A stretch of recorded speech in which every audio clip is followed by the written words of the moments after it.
Welcome to creating a level playing field for collaboration. How can we make a difference together in equity and mutuality instead of inviting people to participate in a project they do not own?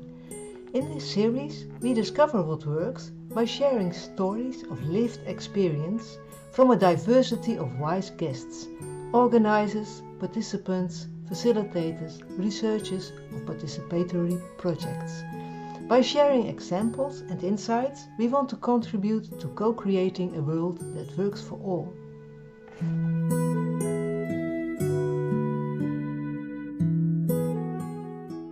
In this episode, we welcome Fiona Frank.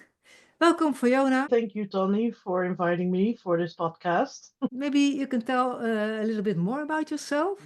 Yes, I can. I'm Fiona Frank. As I told you, I have a lot of different roles. And just for the introduction, I will sketch them. I'm an educator in the first place. I teach at the University of Applied Science of Amsterdam already for 15 years. And besides that, I also teach at the University for Humanistics in Utrecht. And I've been an educator for 22 years, which is already quite a long time. When I thought about this podcast, I thought, oh, that's actually already quite long. I'm also, I was a politician, but they say that you never lose that job if you once were a politician. So I'm still a politician, and I was in the city council and had a lot of active jobs in a political party. And I'm still actually doing a lot of things that are related to politics, but then more as an activist. And besides that, I also am a consultant on the topic of diversity, equity, and inclusion.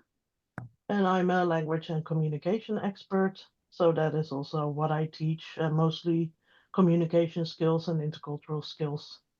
Okay, thank you. So you have many roles, Yeah, and I like doing a lot of different things. I hope ook many stories to share. We met in a restaurant. We didn't know each other until we were at the same table at a special occasion, a dinner in Zettelgenbos. And we started talking, and to my feeling, we never stopped I agree. during the dinner. Yeah. So, when I invited you, what intrigued you? Well, what intrigued me in the first place was that we had such a good conversation during dinner because I sat down not expecting it at all. I was there to talk to my friend and to meet my friend, and I thought, oh, we're at a long table. I hope I get to talk to my friend. Well, I didn't really because we hit it off, but I really thought it was intriguing the way you combined your background in biology and ecosystems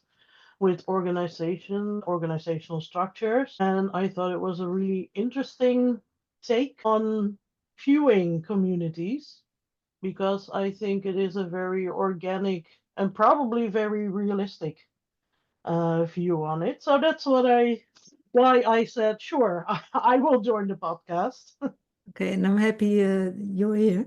Yeah. So I hope something comes to mind that sticks with you related to co-creating a level playing field. Yes. So Yeah, I think a lot of things, but maybe it's good to start with what we started talking about during the dinner also. That I, for example, coordinated the Black Lives Matter demonstration during the COVID lockdown times here in my city, Utrecht. And I think it was very special. And of course, there's the whole dramatic and sad and serious background of what actually happened. But I think it turned into a very massive movement around the world, which I think was very special because I have been organizing demonstrations since my first demonstration was when I was 8. And it's always really difficult to get enough crowd together. And I also truly believe nowadays that the critical mass you need is really big, even in a small country like the Netherlands. And with this Black Lives Matter movement, we actually had this critical mass. And it showed me that, well, not only dramatic situations can lead to something, but also it was, I think, one of the true grassroots movements that succeeded. Because we tried a lot before, but a lot of the times it gets stuck somewhere. And I saw that this succeeded because of the actual huge numbers of people that came to the demonstrations and also showed interest in other ways. And within the demonstrations, we also thought, because it was during COVID times, and the last thing we wanted was that it would be about us not adhering to the COVID rules, because that's what happened in Amsterdam, and everybody was only talking about how people were standing too close together and stuff like that, and it took away from the message. So we took really great care to not only for the image, but also, of course, because we wanted everybody be able to participate. Also, people that might have a weaker health and were afraid of COVID.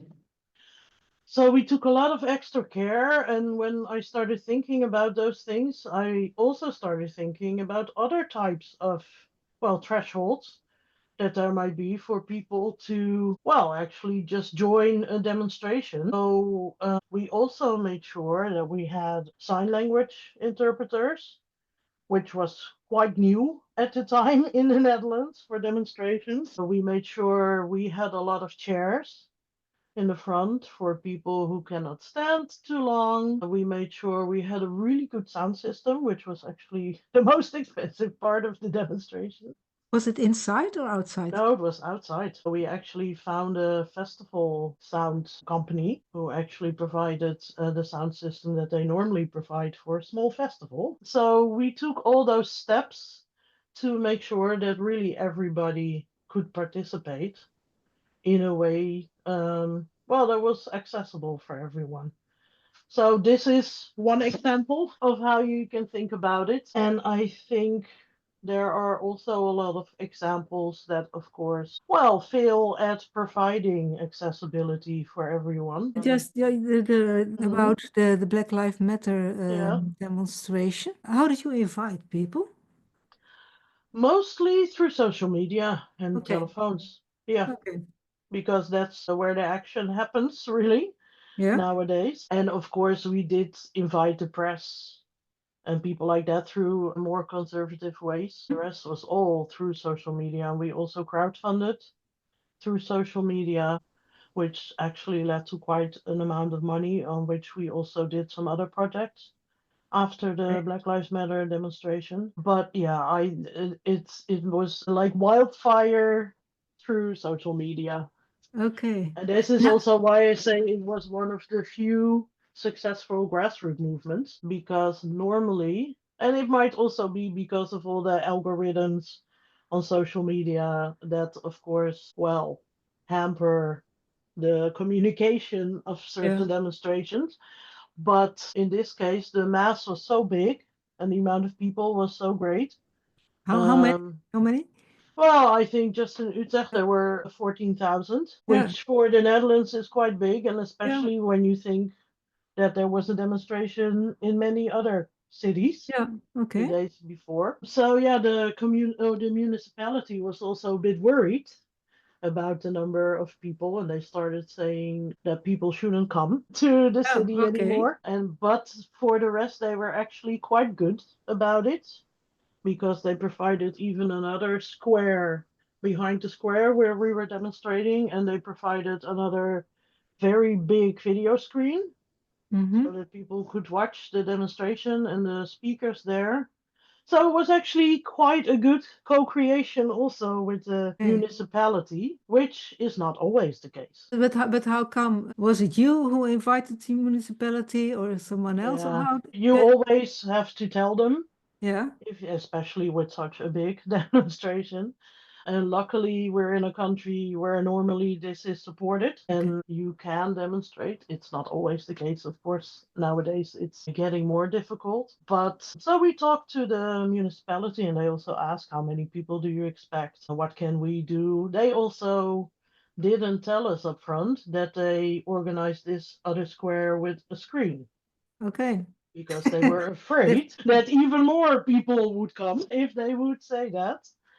But overall, it was a good co-creation, while at the same time, the same municipality also has its problematic sides, of course. A lot of the times, a municipality asks activists to advise them on a lot of topics. And I have been doing that for 15 years. And it's sometimes takes quite a lot of time. And it's basically free labor because they don't pay you. So after the Black Lives Matter movement, we also told the municipality we're not going to do this for free anymore because it's what happened right before the demonstration is that we were running a project and we advised on it, and then the municipality turned around and hired a very expensive consultancy bureau from a different city that didn't know anything about the local situation. And then even the consultancy bureau called us to ask, well, who should we invite? What should be the location? Can you get catering for us? And so we were like, well, do we also get the money? And of course, no, we wouldn't get the money. And why not? Well, exactly. So this is one of the things we told the municipality we're not going to do it for free anymore. And this is also my advice to municipalities. If you want people from marginalized groups to help you improve your policies, you should also make sure it's worth it for them. Yeah. And this is, of course, just for this organization, but it's a lot of times, for example, especially people that have less money, they don't always have the time to sit there for hours and give you their free advice. So it's very important that we also hear those people and not just the people that have enough money to have the free time to actually be there. So I also feel very privileged that I have the time to actually be there, but I think it's very important. And sometimes the municipality actually does realize this because they had a very big city participation council for citizens. They invited randomly, I think, 250 citizens, and it was for 5 Saturdays. And they actually told them, well, you will get paid for your time, and together we are going to decide on the climate and energy agenda. Okay. So sometimes they realize it, sometimes they don't. What I get from your message, if you find it's important to hear their perspectives and you take them seriously, then you have to reward them. Yeah. I don't know if it's like this in all countries, but especially in the Netherlands, there is a bit of a problem between experience and expertise because a lot of the times people from more dominant groups who want to hear the marginalized groups think, you're an expert because you are something. So that is enough. And it isn't always, because talking about inclusion and equity and diversity also takes sometimes a lot of expertise. Yeah. And you cannot just say, well, you're brown skinned, so you know everything about all this DIEI, or I, for example, also have hearing aids. So I know everything about accessibility, which is, of course, not necessarily true. No. And this is a perspective a lot of organizations and companies take, I think. So whose knowledge, whose experience counts? Exactly. Well, my main question always when I organize something is, whose perspective didn't we hear yet? Who should we still invite? Is their perspective important for this meeting? And then we definitely should invite someone and not organize it without them. We saw the same thing, for example, with already a few years ago, demonstrations for Palestine. Yeah. And we saw that, well, a lot of Dutch white people wanted to take the stage. And there are actually no Palestinians on the stage. And I'm not saying there should be only Palestinians, because I think you have to work together. And sadly enough, it works that way, that white people listen to white people better. So we need each other, I think. But it is still also a very sensitive topic sometimes in activist movements, because people, of course, mean well, and they are there and think, I'm not racist, I'm not racist. And then they skip the most important voices and perspective of the topic that you're demonstrating against. And how do you get the diversity in the room? So how do you know which perspectives to invite? Talking to a lot of people. Okay. Having a really big network, I think, because a lot of it works more informal. And if I don't know someone, I know someone who I can ask, who knows someone. Who might know someone. Exactly. Okay. And that's the way it normally works. And I think it's very informal. And then you can formally invite people after that. I don't think there is a formal network, which I think might be nice to have. And I think it would be good if that would be set up. But for a part, it also changes too quickly, because there's always new people coming and going and new expertise or new topics. So I think for a part, it is a very informal system. And when it works, it's okay. Huh? Yeah. Yeah. Yeah. And I think, well, yeah, when it works, and it doesn't always work, I think. So, but what else comes to mind? Take your time. Well, there are a lot of when we talk about, for example, because we also talked about Yeah. intercultural communication and Yeah. intercultural behavior.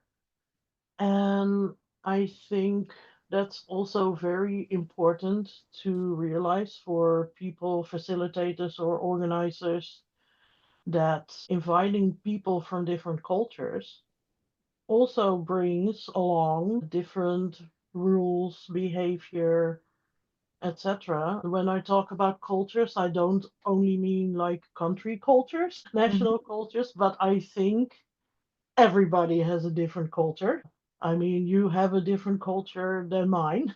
Yeah. And I also always tell my students this, like, we're in a classroom with 25 different cultures. And you have Yeah. overlap with some people, but it's not a thing of only the other people, that they have a culture and you don't have a culture. Of course, you It's also have a culture. also about habits and values. Huh? Yes, Yeah. exactly. And Yeah. of course, there are cultures or groups, let's call it cultural Yeah. groups, Yeah. that have different ways of doing things than you might do them. And it's very good to actually learn about this, or at least give people enough room and enough space, and maybe also different ways of participating, to voice their opinions. And this is not only, for example, I teach in an international minor, and it was just finished. And for example, we had a few international students also, but we also had a Korean and a Japanese, or two Korean and one Japanese student. And I noticed that my Dutch students found it really difficult to interact with them. And I think also for us teachers, it is sometimes still a challenge, because our cultures differ so much. And I think I understand it partly because my parents were Indonesian, which is also a bit more of a indirect communication culture. But I noticed that a lot of students found it really problematic. And I also noticed that a lot of our classes and the way we do things are very centered around the Western idea of being vocal and voicing your opinion all the time. For example, the end assessment was a negotiation in a group. So this means that four students negotiated with four other students, and they have like 45 minutes to get to a deal. And for some students, this is really not a good way to get assessed on their negotiation skills. It's a very Western way Yeah, direct. of getting it said. And maybe that's also what counts in business. I don't know right now. But I don't think for educational purposes it was necessarily was the best way. Well, those people also had to do a reset because of that, because they didn't say anything during the assessment. And at one point, it was so awkward that one of my Dutch students started whispering to one of the other students what she should say. And then she wouldn't understand it. So it was very, very awkward situation. It didn't help. While, yeah, and then they did a reset, which I said on purpose, it has to be individual. And then we actually had a discussion about should we have people from the same kind of culture negotiate against each other or a more Western student. And then, well, first we thought, well, maybe we should mix it. And then actually we thought, well, maybe it's actually interesting to see how two people from a more overlapping culture would negotiate together and maybe come up with something completely different. So that's what we ended up with. So also in education, we're always, well, trying to find ways to include everyone. And there's always things you missed. Yeah. Always. I mean, when people tell me I'm done, I'm finished with DEI, I know everything, I get suspicious. That's a great example. I think in Asia, maybe more indirect cultures, they negotiate in a different way, or maybe also in business. Very much, I think. Well, and then we should specify, I think, Southeast and East Asia, Yeah. because Asia, of course, is Yeah, very very big. big. Yeah. And I do know from especially Japanese culture, they have a lot of rituals Yeah. around negotiations and doing business also. And also, silence is much more important. And it's okay to be silent for a while. When someone asks you a question, you're going to consider the answer and give a good answer. It's okay if you think about it for a minute. While in the Western culture, when someone, um, well, shuts up for more than 10 seconds, I think we find it very awkward. It's also something we teach our students for professional conversations. If someone is quiet, you have to be more quiet because then they will start talking. And then, of course, there is this national culture or business culture. But of course, when doing business with Western countries, you also see that a lot of Japanese people adjust. I mean, everyone is adjusting to some kind of common ground, Yeah. of course. So, but it's very, yeah, there are lots of examples like this and very interesting. And I also noticed that students find it really interesting to learn about it because even though my classes are very diverse, I would say for a Western country, 65% of my students has a, well, migration background and they get along fine most of the time, but they don't know that much about each other's cultures. So they talk about shopping and music and stuff like that, but not about culture. So it's very interesting to talk to them about it and also hear their perspectives, especially while working with young people. I find it very important that they can share their perspectives and learn to think and reason their way to to a point as a teacher. So those classes are also built together. And everybody shares something of their own background and of their own behavior and way of doing. So we learn a lot from each other most of the time. Okay. And I like what you said about learning to appreciate silence. Yeah, yeah, I think Dutch people could learn something from that. Yeah. Yeah. And yeah. And even researchers, when I teach students on action research, they start with a whole list of questions. Often they don't even listen to the answers. They just fire away the next question. Yeah, So what I'm trying to teach is, okay, leave your questionnaire at home and yeah, just talk together and listen think together and make a plan together. And invite the other one to tell the stories regarding the topic you want to learn. Of course, yeah. No, I agree. It's very difficult. Yes, it is. Is there something else you would like to share? Can also be more in general. Well, I think also from my work in politics, because we started talking about these grassroots movements. Yeah. And I think normally, like I said, it's not necessarily as successful as the Black Lives Matter movement. And what I have noticed from working in politics also on this, well, sometimes very controversial topic is that I don't think that just a bottom up movement is going to work in most cases.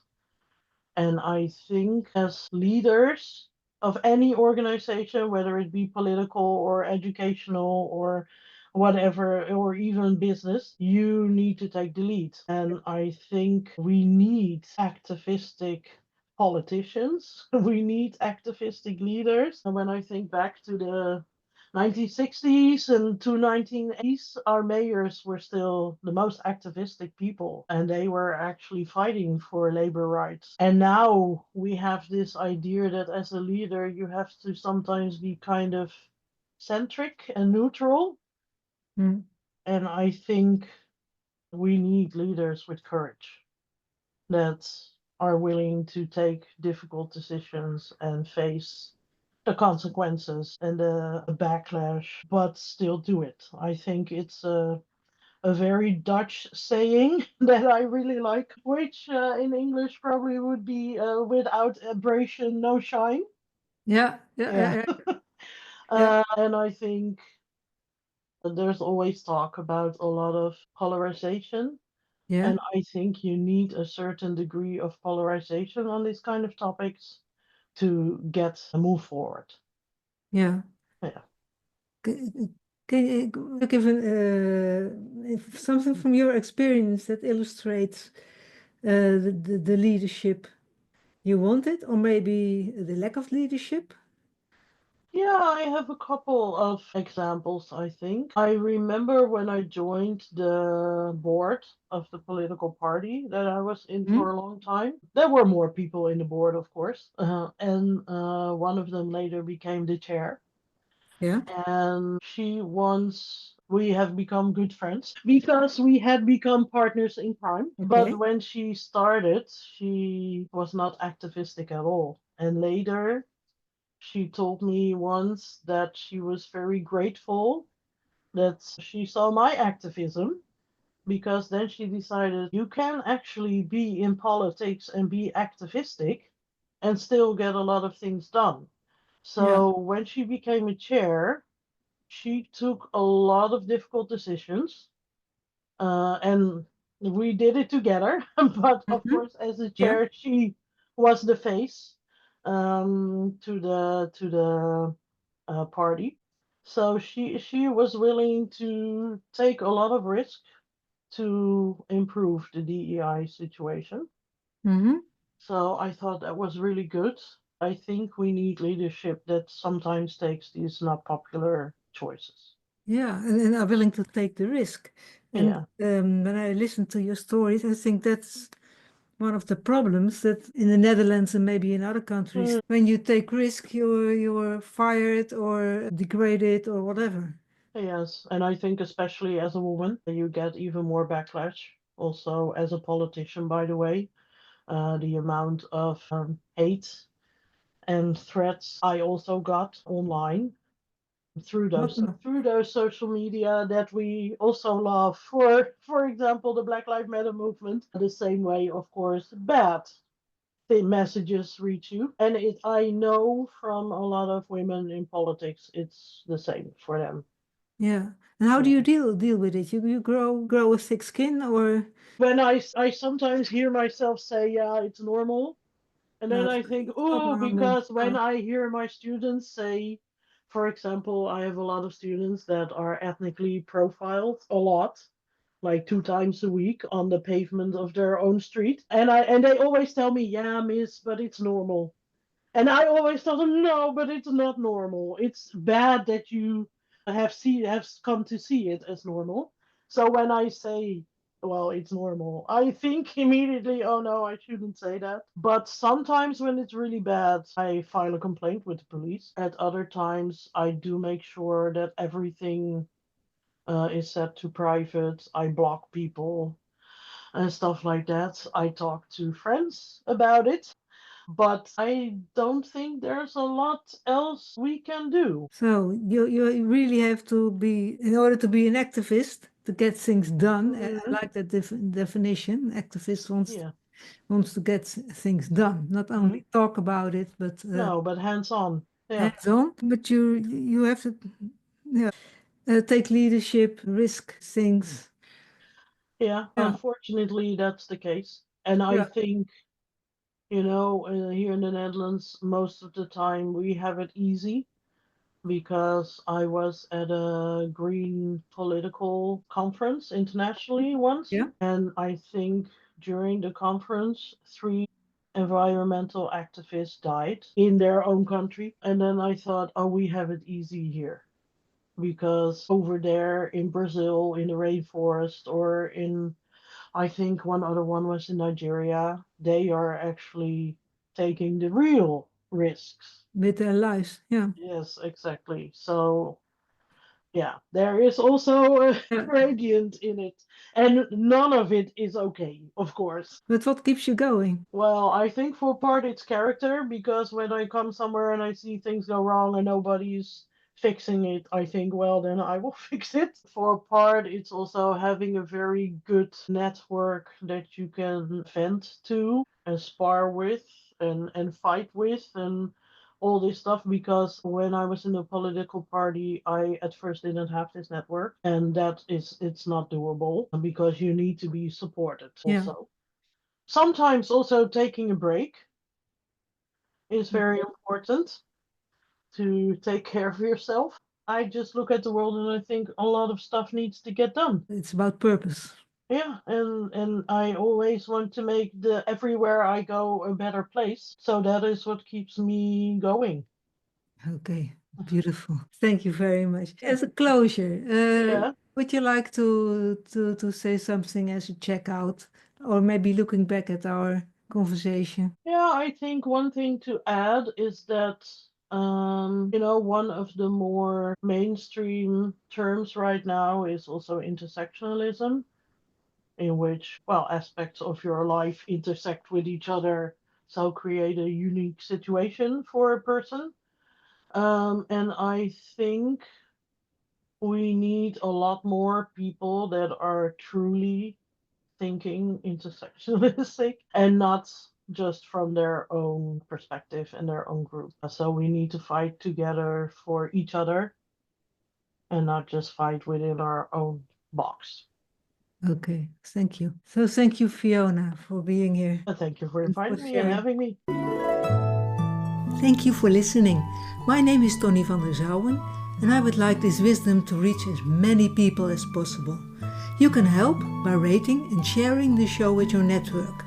Follow us and listen to exciting stories on creating a level playing field for collaboration. A new episode will be posted every 2 weeks. Together, we can make a difference in the world.